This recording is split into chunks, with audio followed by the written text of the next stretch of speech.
Bonjour, bonjour, bienvenue sur les oracles de Sandrine, j'espère que vous allez tous très bien. Alors, bienvenue sur cette vidéo, vous et votre autre, où en est la relation. Votre autre, c'est la personne à laquelle vous pensez, celle que vous aimez.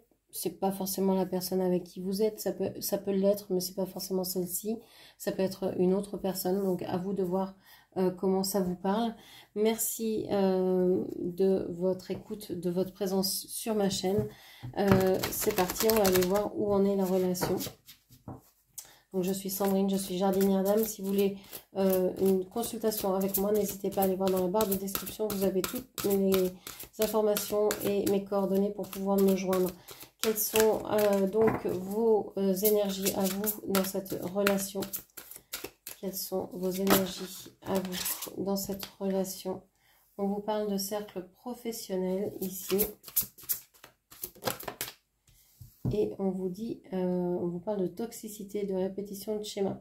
Alors pour moi ici, vous êtes tourné vers votre travail parce que vous avez fini par réfléchir et par trouver que vous viviez toujours des schémas répétitifs. Donc ce que vous viviez dans cette relation, ça s'est déjà produit soit dans cette relation, soit dans d'autres relations, et vous en avez marre de reproduire toujours les mêmes schémas. Pour vous, c'est toxique, vous ne vous sentez pas bien dans cette relation telle qu'elle est aujourd'hui. Donc vous préférez vous concentrer sur le travail, sur d'autres activités, sur ce qui vous occupe le plus clair de votre temps, sur vos passions, sur vos loisirs, sur vous-même, plutôt que de vous tourner vers cette relation, cette personne qui pour l'instant ne fait que répéter d'anciens schémas et qui ne fait rien évoluer en fait, qui reste sur ses acquis. Alors, j'honore la belle personne que je suis, je m'aime dans tout ce qui compose mon individualité.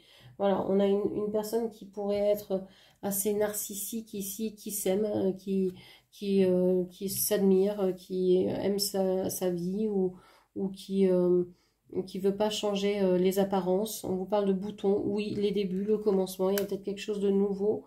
Et on vous parle du lotus, l'intuition, restez sourd. On vous dit que cette personne est une personne assez égocentrique, assez égoïste, assez narcissique, pour rester dans les fleurs avec le narcisse. On a cette idée que c'est une personne qui se regarde le nombril et qui pense que ses problèmes sont tous plus graves que ceux des autres, que sa vie est beaucoup plus intense, beaucoup plus je sais pas quoi que celle des autres, etc., etc. Cette personne a peut-être voulu essayer quelque chose de nouveau, alors soit avec vous, soit avec une autre personne. Votre autre est resté sourd à ce qu'il pressentait, à ce qu'il ressent, à sa guidance intérieure. C'est quelqu'un qui a effleuré du bout du doigt un nouveau départ, mais qui a dû se faire très peur et qui a vite fait demi-tour et qui est resté sourd à tout ce qu'il recevait, tous les encouragements de ses guides, de ses anges, toutes les signes qu'il pouvait avoir en disant qu'il fallait aller vers vous, etc. par exemple. Tout ça, il l'a complètement cloisonné, il l'a complètement... non, il a refusé de l'entendre.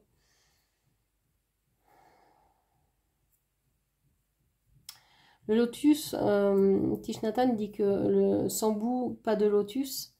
Et j'ai l'impression que oui, votre autre a senti ce lotus s'ouvrir, donc a senti une connexion avec vous, que ce soit au niveau du chakra du cœur ou au niveau du chakra coronal, hein, au sommet de votre tête, une connexion vraiment intense, énergétique, physique, charnelle, spirituelle, etc.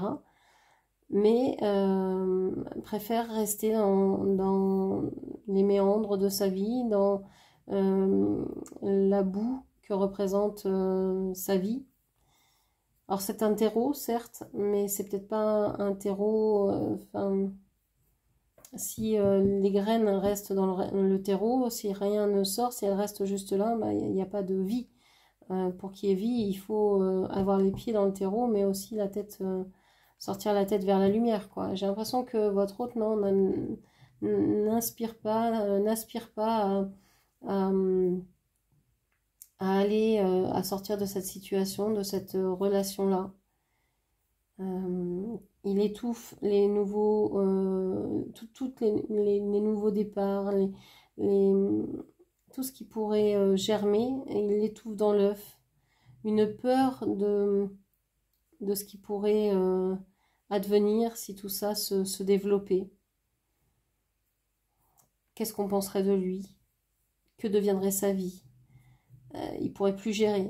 Il y a une histoire de perte de contrôle, de peur de perdre le contrôle ici. Et vous dites, bon, s'il veut gérer sa vie, qu'il la gère. Mais moi, je me sors de là. J'ai pas envie. Avec le Datura, il y a une espèce de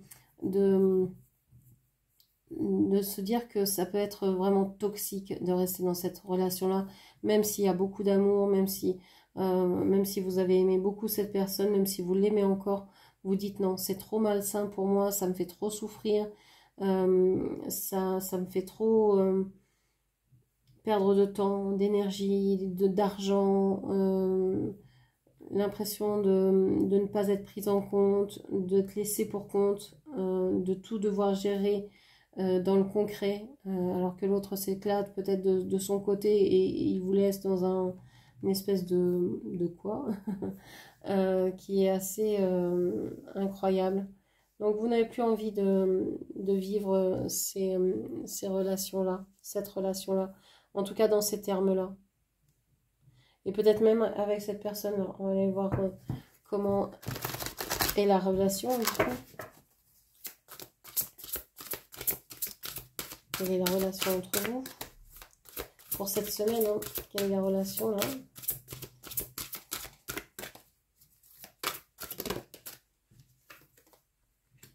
Le géranium, cercle social, loisirs, sport. Ouais, vous allez chacun être tourné vers autre chose.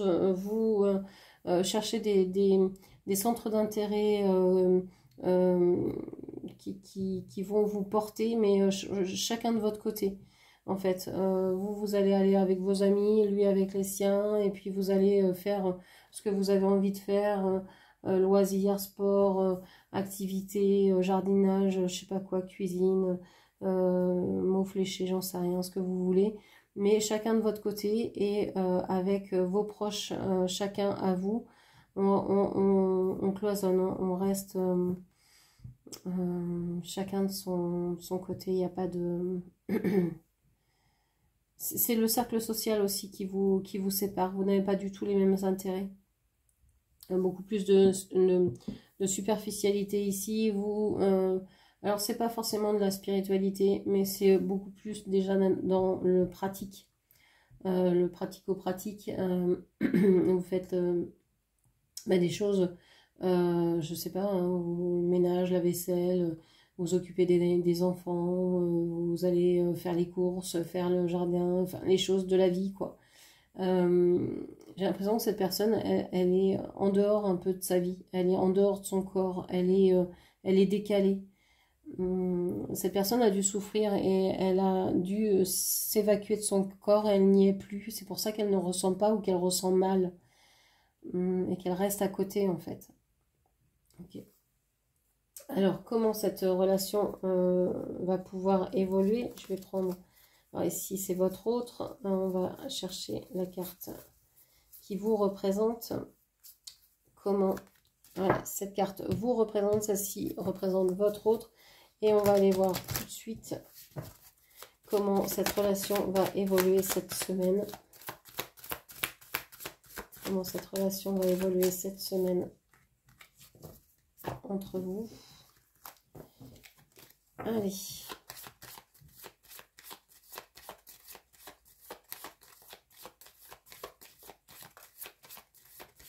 Qu'est-ce que l'on vous dit?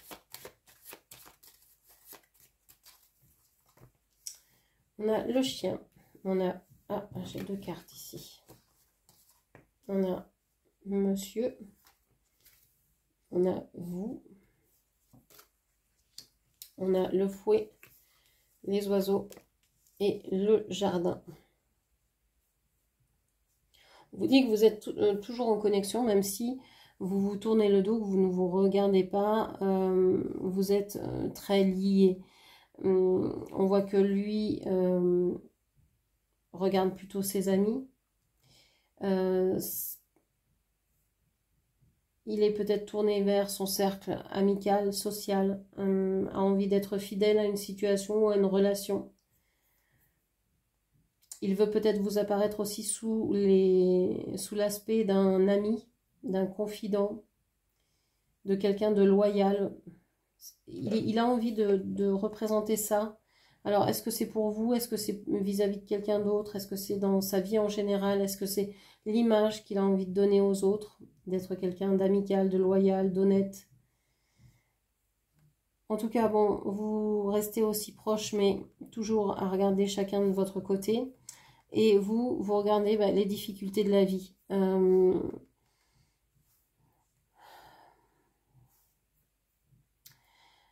J'ai l'impression que vous discutez beaucoup autour de vous, de ce lien, de cette relation, où vous essayez peut-être d'avoir de nombreuses informations sur cette relation, sur, alors je sais pas hein, comment vous l'appelez, est-ce que c'est une relation d'âme, est-ce que c'est un contrat d'âme, est-ce que c'est une flamme jumelle, je sais pas, peu importe l'étiquette que vous lui accolez. J'ai l'impression que vous parlez beaucoup de ça et que vous essayez en tout cas de voir d'autres aspects, que vous essayez de voir d'autres points de vue, mais que vous faites le ménage aussi. Vous vous dites non, je ne peux pas voir les choses comme ça. Vous êtes en train de réfléchir en fait à comment conceptualiser ce lien, cette relation. Parce que vous aimeriez pouvoir l'intégrer à un groupe d'amis, évidemment. Quand on aime quelqu'un, on aimerait aussi présenter cette personne à ses amis, à ses proches, à sa famille. Alors peut-être que vous en discutez beaucoup, hein, mais que pour l'instant vous n'arrivez pas, puisque cette personne est occupée à faire l'ami fidèle auprès de quelqu'un d'autre, peut-être à montrer sa loyauté et à prouver sa loyauté à on ne sait pas qui, on ne sait pas quoi. Donc oui, il y a certainement cette idée-là.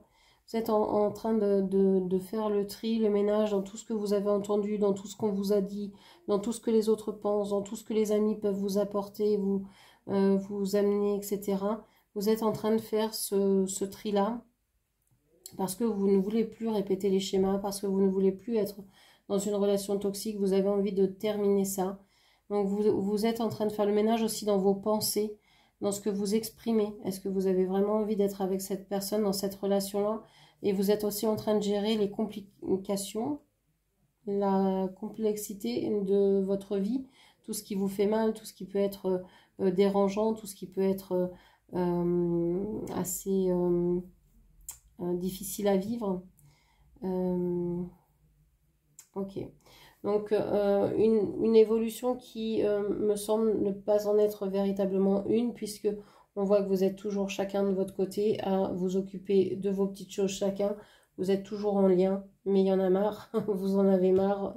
Vous allez peut-être agir plus que cette personne qui finalement lui reste fidèle à lui-même et ne bouge pas vers vous, hein, ne fait aucun pas vers vous cette semaine, je pense. Donc voilà ce que je pouvais vous dire. J'espère que cette lecture vous aura parlé. N'hésitez pas à la commenter, partager, liker, et puis bien sûr à vous abonner à ma chaîne. Je vous remercie, je vous embrasse et je vous dis à très bientôt. Merci, au revoir.